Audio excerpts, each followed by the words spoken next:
Good morning, friends. Welcome back to Astrology Today and Tarot. My name is Mel Rose. This is the Tarot portion and the second half of my daily astrology vlog, which you can check out on my other channel, Astrology Today with Mel Rose.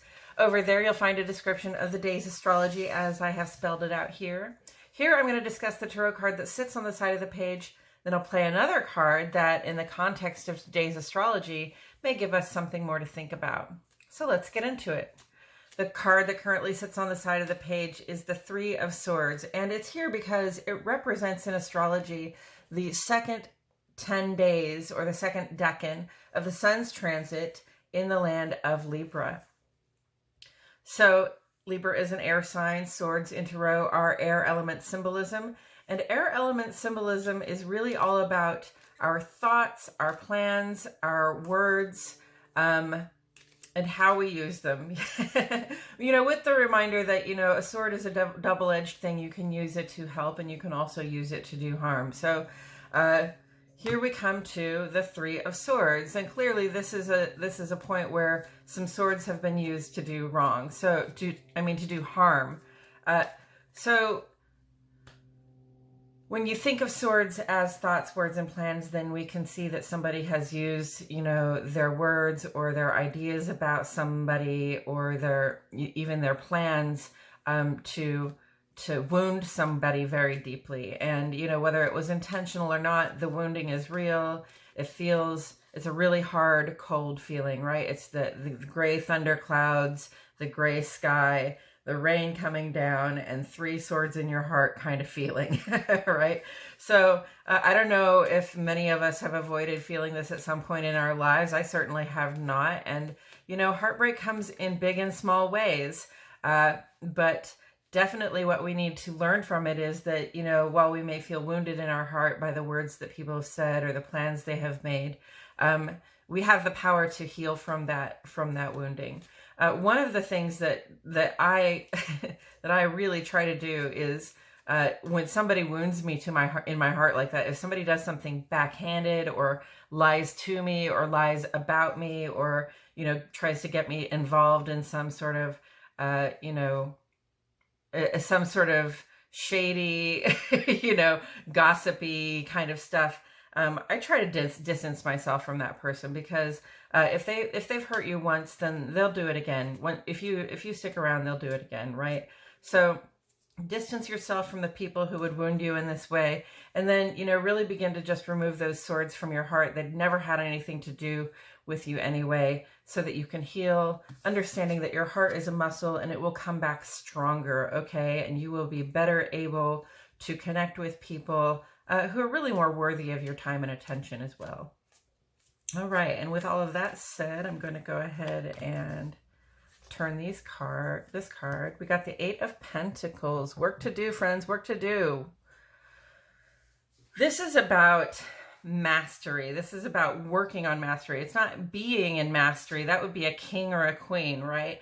An Eight of Pentacles is a person who has taken it upon themselves to learn something, and they want to learn it so well that they that they can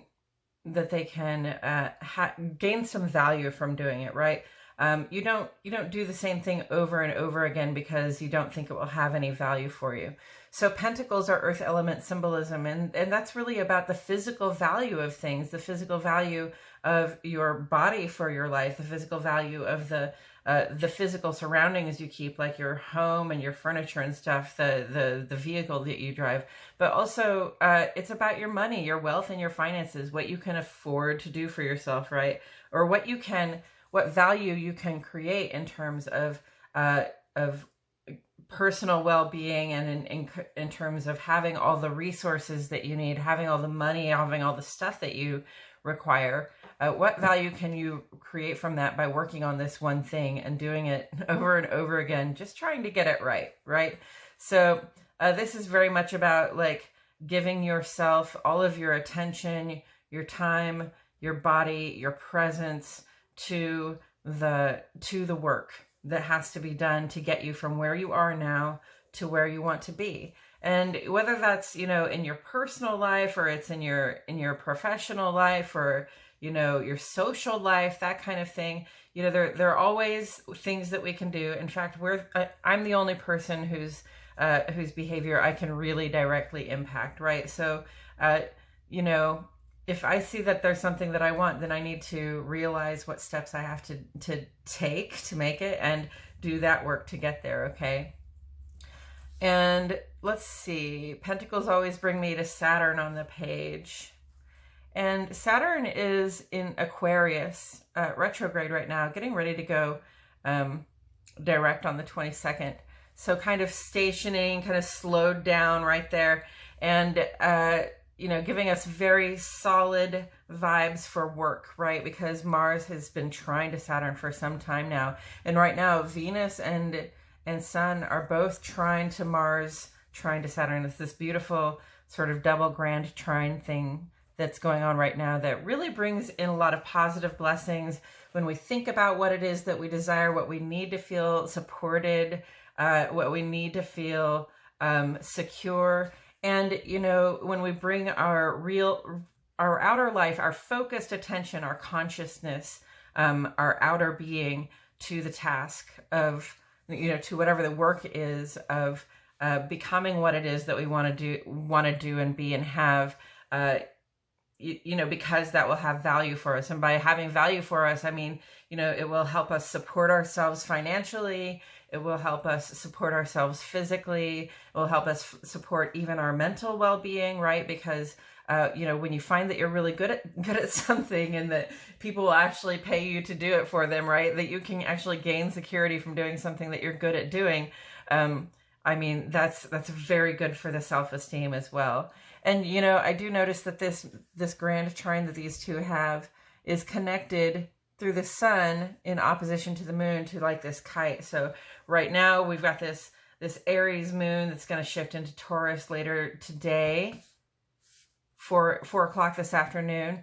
And so, you know, it's really that initiative from the heart with this getting things started from the heart, getting our bodies, ourselves in motion, is really, you know, if we're feeling that, then going for it. If it's something that we feel an urge to pursue or initiate, now is the time to be doing it. And that's probably going to give a little bit of lift to our work blessings right now. Okay. So, yes, whatever you feel initiative toward, whatever it is that you feel like you want to start, now is a good time to have started it. Yesterday is a good time to have started it, or today.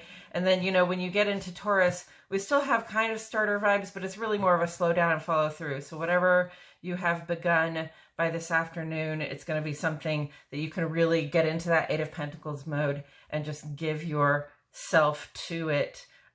Give yourself to that work, that repetitious work that helps you become, you know, a professional where once you were an amateur. Okay, and taken together with the 3 of Swords, I mean, sometimes when we get wounded, and especially if we're the kind of person who gets wounded again and again. I just spoke to someone the other night. I was out at a First Thursdays event doing tarot readings for the public. And I spoke to somebody who told me about somebody who had mistreated them badly. And they didn't realize how bad the mistreatment was. It was ongoing for a few years. And they just either didn't realize that it was bad mistreatment, or they felt like they didn't deserve anything better.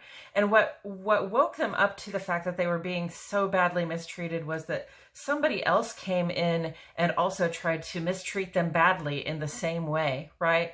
So then that person wakes up and says, well, you know, why do I deserve to have all this bad mistreatment in this same way by these different people? Sort of. So that person, you know, went ahead and filed reports with the police, which I'm really proud of them for doing that, for doing that. But think about, you know, the number of times this person had to be wounded to her core before they woke up and decided they were going to you know, not allow themselves to be wounded anymore. And it's not to say that it is the fault of the person who's been wounded that they've been wounded. Never is it a person's fault that somebody has sought to hurt them, to destroy them, to set them back, to make them feel as though, they are weak in a situation. But also understanding that if we are the kind of person who gets repeatedly hurt in the same way by people, that there might be something about us that is allowing that to happen. There's a part of our life we're not putting up a good enough defense. We're not having enough foresight when we see people coming to know that they might try to mistreat us in a certain way. Okay, so there is work to do in terms of being able to make ourselves more physically and emotionally and mentally well, so that we can kind of see the harmful people as they enter the picture. And that is very much Eight of Pentacles kind of work. It's something that you have to be diligent about. It's something you have to be invested in. It's something you have to be practicing over and over again. I think of people who come across as sort of, pushovers. And I'm not saying that about this person that I read for. But in other cases, I think of people who just come across as pushover, and so people tend to just take advantage of people who come across as a pushover, and it takes consistently. This is my experience actually. It takes consistently learning to say no and to not be a pushover for people. It takes consistently saying, I have other things to do, thank you for that generous offer of allowing me to take care of you, but I've got to go take care of myself now, right? So it takes a lot of consistent, diligent effort to create that boundary for yourself, so that you know that you are firm behind it, and the people that you interact with know that it's there pretty much when they come into the picture, right? So if you're a person who's been wounded, don't negate the fact, okay, that you might actually also be doing some wounding. There's a lot of tit for tat that comes with the swords. When somebody pulls out their sword and stabs you in the heart, sometimes, your first impulse, if you can do it, is to stab them right back in the heart, right? But that is not the way to go, okay? The way to go is to back off from people who would stab you in the heart, all right? Don't be susceptible to those people, and eventually, if you've met a lot of people who have stabbed you in the heart, first of all, stop being the person who would stab somebody in the heart, and second of all, even if it's reflexive, even if it's just defensive, well, they stabbed me, so I'm going to stab them, right? No, what we have to do is we have to back up and say, I don't associate people who would with people who would stab me in the heart, and really create a boundary. Even if you just have to say, look, I have work to do. I don't have time for this BS with people like you, right? So just remember that there is work involved in healing from heartbreak and healing from the way people have wounded us, and especially if people have wounded us repeatedly, whether it's one person or people just seem to come along and strangely, oddly poke us in the same wound every time, then it's time to do some work, some personal strengthening, a way of putting up a boundary, practicing having a boundary, having that boundary naturally in place for us, so that we can keep ourselves safe and secure. All right. Okay. Well, that went a couple different places. I hope it applied to someone. Thank you so much for joining me today. My name is Mel Rose, and I'll see you all back here tomorrow for more Astrology Today and Tarot.